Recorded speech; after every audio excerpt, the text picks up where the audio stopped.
सभागृहामध्ये विरोधी पक्षाचा आवाज नसल्यामुळे आज कोणीच उठवायला तयार नाही. सोमनाथ सूर्यवंशी बद्दल मुख्यमंत्री खोटं बोलले. एकही आमदार मला असं मिळाला नाही की बाबा मुख्यमंत्री खोटं बोलले, त्यांनी असताना आपलं दिलेलं स्टेटमेंट दुरुस्त करावं आणि सभागृहाची माफी मागावी असं देणारा एकही आमदार मला मिळाला नाही. ते मला सगळेच म्हणत होते, प्रकाश जाऊ द्या ना, आज मुख्यमंत्री आहेत. अरे म्हटलं मुख्यमंत्री आहेत, मान्य आहेत, पण त्यांनी सभागृहामध्ये खोटं बोलू दे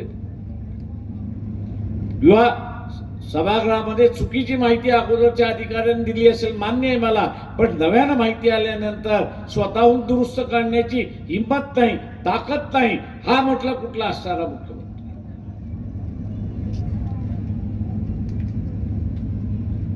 म्हटलं हे सभागृहाचं रेकॉर्ड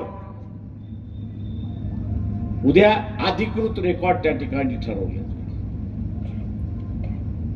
आणि 100 वर्षानंतर कोणी तपासेल तर मुख्यमंत्री सभागृहामध्ये म्हणतोय की तो हार्ट अटॅकनी मेलाय आणि पोस्टमॉर्टम रिपोर्ट असं म्हणतंय आणि कोर्ट त्याच्यावरती विश्वास ठेवून म्हणतंय की त्याच्या नसा तुटल्या म्हणून तो असणारा मेला.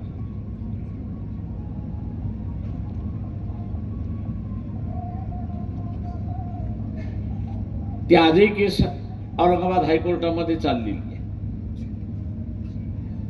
सरकारचा पूर्ण प्रयत्न चाललाय की तिला दाबून टाकलं,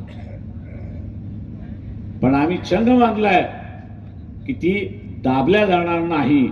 त्या 27 पोलीस अधिकाऱ्यांना जेलमध्ये आम्ही घातल्याशिवाय राहणार नाही, हे लक्षात.